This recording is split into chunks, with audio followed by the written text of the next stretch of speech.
একটা বৈষম্য, ঠিক না বলে?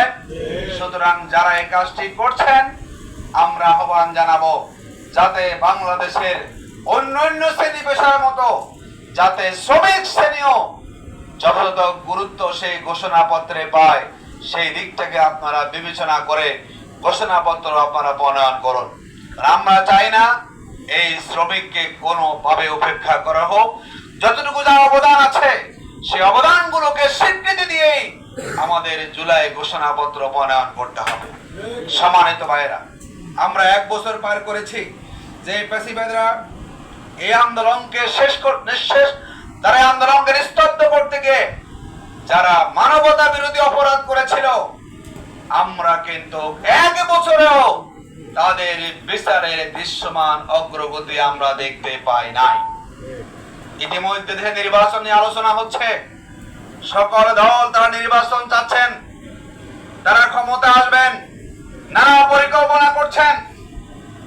আমাদের বক্তব্য হচ্ছে যে জুলাই আন্দোলনে যে সমস্ত ছাত্ররা, শ্রমিকরা, সাধারণ মানুষ নিহত হয়েছেন, শহীদ হয়েছেন, তাদের পরিবারের কান্না কিন্তু এখনো থামেনি। যে পেশিবাদী শক্তি তাদের সন্তানদেরকে, তাদের স্বামীদেরকে, তাদের ভাইদেরকে তারা গুলি করে হত্যা করেছে, তাদের দৃশ্যমান বিচারে ব্যতীত বাংলাদেশে জনগণ ইলেকশন কিন্তু আমরা চাই না। আমরা খেয়াল করেছি বিচারের কোনো খবর নাই।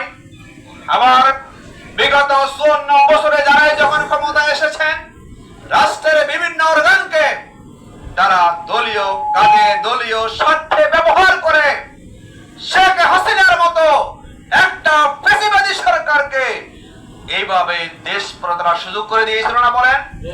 আমরা দেশবাসী আমরা মনে করি যেই দিকগুলোর কারণে একটা রাজনৈতিক দল কিংবা কোন একটা দল তারা ক্ষমতা এসে ফ্যাসিবাদী হওয়ার সুযোগ পায়, সেই দিকগুলোকে পূর্ণাঙ্গ সংস্কার করে না হয়, তাহলে জুলাই বিপ্লবের যে আকাঙ্ক্ষার কথা আমরা বলছি সেই আকাঙ্ক্ষা কখনো পূরণ হবে না।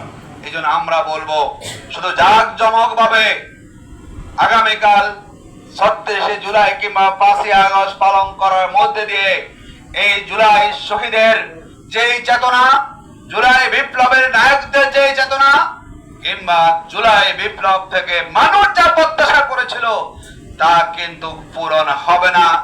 আমরা আমাদের রাষ্ট্রকে সংস্কার করার জন্য, আমাদের সকল শ্রেণী পেশার মানুষের অধিকারকে নিশ্চিত করার জন্য রাষ্ট্র যেভাবে সংস্কার হওয়া প্রয়োজন, সেই সংস্কার না হওয়া পর্যন্ত জুলাই বিপ্লব কখনো সফল হতে পারে না।